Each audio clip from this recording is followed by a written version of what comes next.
चलिए फ्रेंड्स, शुरू करते हैं आज का अपना वीडियो। आज के इस वीडियो में आपको बताऊंगा क्लास 9th का होगा आपका संस्कृत जनरल का होगा, यानी कि संस्कृत सामान्य का होगा आपका। ईयरली एग्जामिनेशन 2021 का है आपका। यह क्वेश्चन पेपर है। यह आपका 7 यानी कि 7205 सेट बी का होगा आपका। संस्कृत का होगा, यानी कि संस्कृत जनरल का होगा आपका, संस्कृत सामान्य का होगा। इस क्वेश्चन पेपर में आपके टोटल नंबर ऑफ क्वेश्चन, यानी कि इस क्वेश्चन पेपर में आपके 19 क्वेश्चन होंगे, जिसमें कि टाइम 3 घंटे का होगा आपको पेपर को सॉल्यूशन करने के लिए। टोटल नंबर ऑफ प्रिंट पे, यानी कि यह क्वेश्चन पेपर आपका 8 पेज में है। मैक्सिमम मार्क यानी 100 मार्क्स का आपका यह क्वेश्चन पेपर है। तो निर्देश आपके सामने दिए जा रहे हैं, उसे पढ़ना जरूरी है। पहला वाला निर्देश कह रहा है सर्वे प्रश्न करणीय, यानी कि आपको सभी प्रश्नों को करना ही करना होगा। सेकंड वाला है कि प्रश्न नाम सम्मुख अंकिता, यानी प्रदत्ता, यानी कि क्वेश्चन कितने अंक का होगा उसके सम्मुख अंकित होगा, यानी क्वेश्चन कितने अंक का होगा आपके सामने कुछ इस प्रकार से यहाँ पर राइट हैंड साइड में दिया जाएगा। पहला वाला क्वेश्चन क्या कह रहा है आपको समझना होगा, बहुत अच्छी तरीके से समझना होगा, क्योंकि इस पेपर में आपको बताने वाला हूँ फुल सॉल्यूशन के साथ इस क्वेश्चन पेपर को, इसलिए इस वीडियो को लास्ट तक जरूर देखना। पहला वाला क्वेश्चन क्या कह रहा है कि उचितम, यानी कि उचितम विकल्पम चित्वा लिखा, यानी उचित विकल्प आपको चुनकर लिखना होगा। पहला वाला क्वेश्चन क्या कह रहा है कि देवोदार्यम, यानी कि इत्यस्मिन् पदे संधि अस्ति, यानी कि देवोदार्यम जो है शब्द है उसमें कौन सी संधि है, क्या इसमें गुण संधि है, या फिर वृद्धि संधि है, या फिर दीर्घ संधि है, या फिर पूर्ण रूप संधि है। तो आप सब जानते होंगे जहां पर आ और प्लस आ, यानी कि जहां पर आ प्लस ओ मिलकर आओ बनाती है वहां पर वृद्धि संधि, यानी वृद्धि संधि होती है, यानी कि आपका विकल्प यहाँ पर बी वाला बिल्कुल सही हो जाएगा। नेक्स्ट वाले क्वेश्चन मिलते हैं।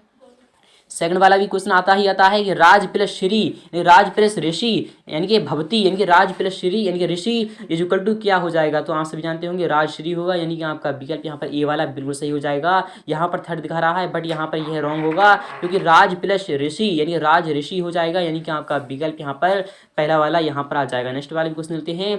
थर्ड वाला भी क्वेश्चन आपका मोस्ट है, आता है। यहाँ पर कह रहा है कि महोत्सवा एतस्य, यानी कि पदस्य संधि विच्छेदा अस्ति, यानी महोत्सव का जो यानी कि जो संधि विच्छेद होगा वह क्या होगा। तो आप सभी जानते होंगे महान प्लस उत्सवा, यानी महोत्सवा होता है, यानी कि आपका विकल्प यहाँ पर इस सही वाला बिल्कुल सही हो जाएगा। ना ही आपका महो प्लस उत्सवा होगा, ना ही महा प्लस उत्सवा होगा, ना ही मह प्लस उत्सवा होगा, बट आपका महान प्लस उत्सवा, यानी कि आपका विकल्प यहाँ पर सी वाला बिल्कुल मैच कर रहा है, यानी कि आपका विकल्प सी वाला बिल्कुल सही हो जाएगा।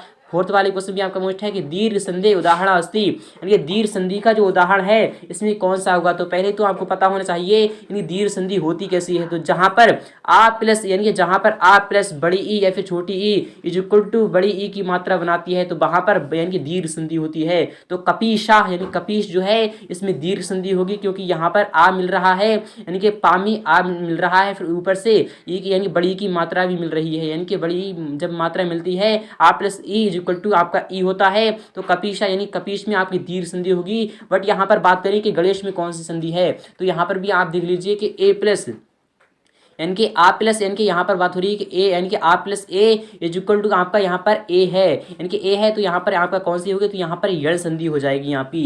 अगर यहाँ पर बात करें नरेंद्र में कौन सी है, तो नरेंद्र में भी आपकी विसर्ग संधि होगी, बट यहाँ पर जो विसर्ग संधि होगी, बट यहाँ पर हम विसर्ग संधि की यहाँ पर यानी कि हम यण संधि भी लिख सकते हैं। अत्रैक में आपकी कौन सी होगी, तो अत्रैक में जो आपकी संधि होगी भाई आपकी दीर्घ संधि होगी। तो फ्रेंड्स नेक्स्ट वाले क्वेश्चन मिलते हैं। क्वेश्चन 5 भी आपका मोस्ट है। अधोलिखितेषु अब यानी कि अव्ययम अस्ति, यानी कि आपको लिखना होगा यत्र है, या फिर रमेशा है, या फिर रामा है, या फिर मोहना है। तो इस सभी में से आपको यानी कि सही विकल्प जो होगा भाई आपको लिखना होगा। यह आपका यानी कि होमवर्क में है फिलहाल कि आपका यहाँ पर जो जवाब होगा सही वाला ऑप्शन जो आपका सही होगा यहाँ पर, तो वह मोहन हो जाएगा।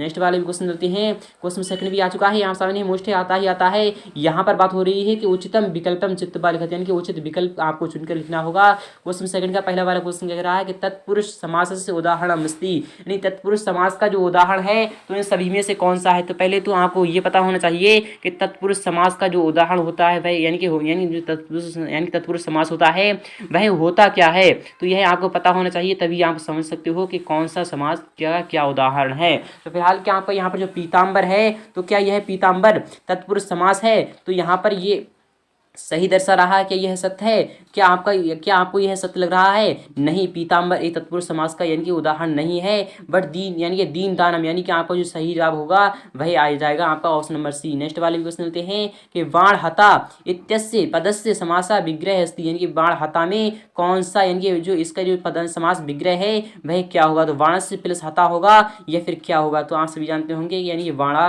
तो हो ही नहीं सकता, तो बाण से प्लस हता, यानी कि आपका विकल्प यहाँ पर डी वाला बिल्कुल बिल्कुल सही हो जाएगा। नेक्स्ट वाले क्वेश्चन देखते हैं। थर्ड वाला क्वेश्चन आ चुका है यहाँ सामने है कि महापुरुषा इत्यास्मिन पदे यानी समासा अस्ति।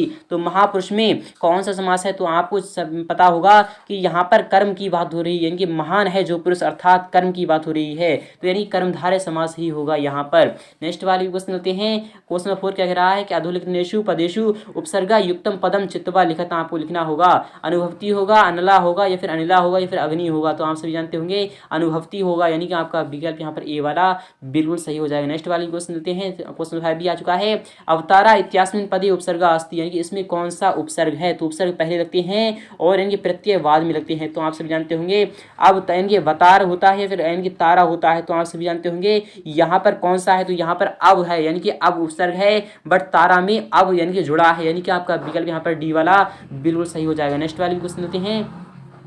थर्ड वाला भी क्वेश्चन आ चुका है आप सामने मोस्ट आता है कि उचितम विकल्पम चित्वा लिखते हैं, उचित विकल्प आपको चुनकर लिखना होगा। पहला वाला क्वेश्चन है कि त्वम इत्यस्य पदस्य वचनम अस्ति, यानी यहाँ पर बात हो रही है त्वम, यानी त्वम है वह किस वचन यानी किस में यानी कौन से वचन में आता है? क्या द्विवचन में आता है? क्या द्विवचन में यानी कि त्वम आता है या फिर एक वचन में आता है या फिर बहुवचन में आता है या फिर यानी कौन यानी कि पिनास्ती में आता है? तो आप सभी जानते होंगे एक वचन में यानी त्वम आता है, यानी कि आपका विकल्प यहाँ पर बी वाला बिल्कुल सही हो जाएगा। नेक्स्ट वाला क्वेश्चन भी आपका मोस्ट है कि सेवते इत्यास्मिन पदे पुरुषा अस्ति, यानी जो सेवता है यानी जो सेवत है उसमें इत्यास्मिन पदे पुरुषा अस्ति, यानी इसमें कौन सा पुरुष यानी इसमें कौन सा पुरुष है? तो आप सभी जानते होंगे जहां पर ए यानी कि ए की मात्रा आती है तो वहां पर अक्सर प्रथम पुरुष ही होता है, यानी कि आपका विकल्प यहाँ पर ए वाला बिल्कुल सही हो जाएगा। नेक्स्ट वाले क्वेश्चन भी आपका मोस्ट है कि गच्छेत इत्यास्मिन पदे धातु अस्ति। तो आप सभी जानते होंगे गच्छेत में जो यानी धातु है वह गम धातु से लिया गया है, यानी कि आपका विकल्प यहाँ पर सी वाला बिल्कुल सही हो जाएगा। नेक्स्ट वाले क्वेश्चन आपका मोस्ट है कि यानी भवामी इत्यास्मिन पदे लकार अस्ति, यानी जो इसमें कौन सा लकार है?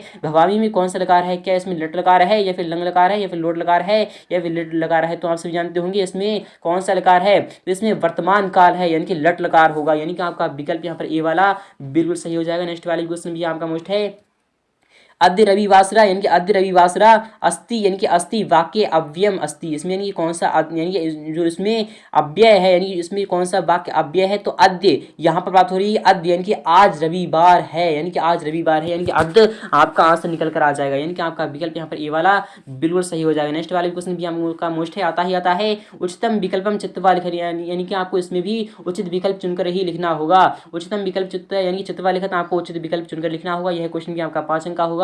पहला वाला क्वेश्चन है कि सेव माना इत्यास्मिन पदे प्रत्यय यानी प्रत्यय अस्ति। तो आप सब जानते होंगे कि सेव में यानी कि इसमें कौन सा प्रत्यय है? तो पहले तो आपको ये पता होना चाहिए यानी कि कौन सेव मान यानी कि इसमें कौन सा यानी कि इसमें कौन सा प्रत्यय है, किस प्रकार का इसमें भी प्रत्यय है? तो शानश्च है, क्योंकि ये वह सेवा करता है, यानी कि आपका विकल्प यहाँ पर बी वाला बिल्कुल सही हो जाएगा। नेक्स्ट वाले क्वेश्चन मोस्ट है कि कित्वा प्रत्यय से उदाहरण मस्ती, यानी जो कित्वा का जो उदाहरण है वह क्या है? क्या क्रीडिता होगा या फिर आपका हंसता होगा या फिरता होगा या फिर गतवान होगा?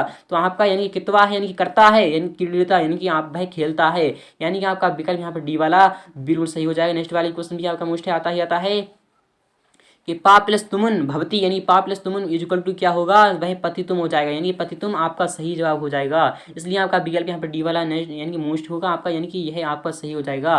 नेक्स्ट वाले भी क्वेश्चन मोस्ट है आपका सह ध्यानम कृतव्या पाठ, यानी कृतवा पाठम पढ़ती वाक्य क्रंदन यानी युक्तम यानी कि युक्तम युक्त पदम अस्ति। तो आपका यहाँ पर जवाब होगा यानी कृतवा, यानी कि आपका विकल्प यहाँ पर डी वाला बिल्कुल सही हो जाएगा। इसी तरीके से आपका क्वेश्चन 5 भी आपका मोस्ट है योगा कौशलम, यानी कि जो योग है वह क्या है? क्या आपका कर्म, यानी योग को आप कर्म बना लो या फिर धर्म बना लो या फिर अर्थ बना लो या फिर कामेशु बना लो। तो आप सब जानते होंगे योग को कर्म के हिसाब से करना चाहिए, यानी कि उसे हम करना ही करना है, यानी कि आपका विकल्प जो हो जाएगा वह सी वाला यहाँ पर राइट हो जाएगा।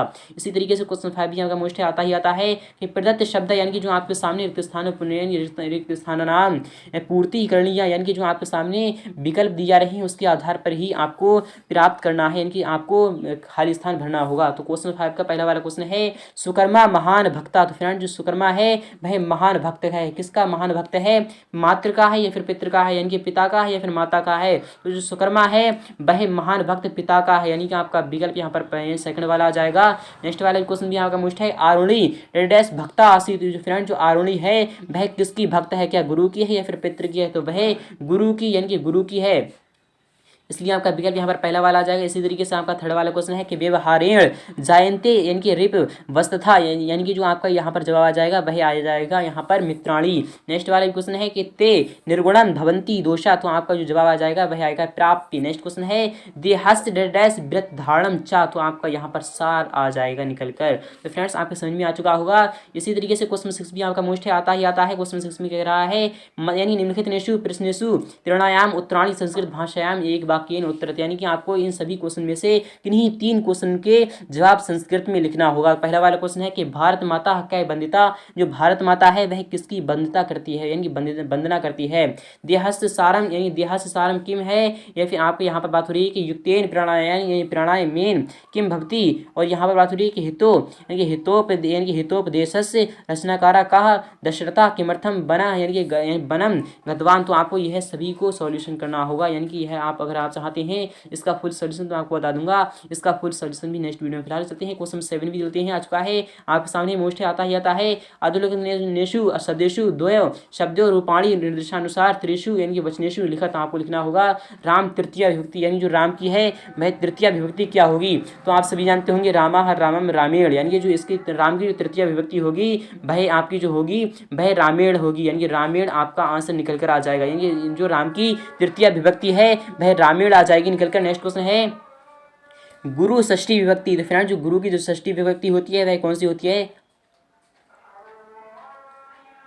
तो आपका यानी कि गुरुस्व हो जाएगा, यानी कि जो आपका षष्ठी विभक्ति होगी वह गुरुस्व हो जाएगा। नेक्स्ट क्वेश्चन है कि मति प्रथमा विभक्ति, यानी जो मति की है प्रथमा विभक्ति क्या है आपको लिखना होगी। फिलहाल कि आपको इसमें से इन सभी में से आपको 2 ही की ही आंसर देना होगा। क्वेश्चन 8 भी देते हैं इसी तरीके से मोस्ट है अधोलिखितेषु शब्देषु द्वयो शब्दों रूपाणी निर्देशानुसार त्रिषु वचनेषु लिखत, अस्मद का आपको तृतीय विभक्ति लिखना है, रामा का षष्ठी विभक्ति लिखना है, किम नपुंसकलिंग आपको द्वितीय विभक्ति लिखना है, और तत्का स्त्रीलिंग आपको प्रथमा विभक्ति लिखना है। तो इस तरीके से आप इसे भी सॉल्व कर सकते हो, यह क्वेश्चन भी आता ही आता है आपका। क्वेश्चन 9 भी देते हैं इसी तरीके से आपका मोस्ट है अधोलिखितेषु गद्यांशेषु यानी गद्यांश द्वस्य यानी कि प्रश्न नाम उत्तराणी संस्कृत लिखत, आपको इन सभी में से किन्हीं 2 क्वेश्चन को सॉल्व करना होगा जो कि संस्कृत में होंगे। पहला वाला है यानी का वाला क्या कह रहा है, कश्चित एक महान तपस्वी ऋषि आसीत सह लोक यानी लोक कल्याणार्थम। इस तरीके से आप यहाँ से यहाँ तक पढ़ लीजिए। अगर मैं पढ़ता रहूंगा तो वीडियो बहुत ही लंबा हो जाएगा। फिलहाल कि आपको क्वेश्चन को सॉल्व करवा रहा हूँ। ऋषि यानी ऋषि क्रमता यानी किमर्थम विमर्ति सम, तो आपका जो सही जवाब हो जाएगा वह कहाँ से हो जाएगा, तो आप इसमें से छांट सकते हो। तो फ्रेंड्स उम्मीद करूँगा आपको समझ में आ चुका होगा। अगर आपके समझ में आ चुका है तो वीडियो को लाइक करना, शेयर करना बिल्कुल भी ना भूलें। मिलती है नेक्स्ट पार्ट में फुल सॉल्यूशन।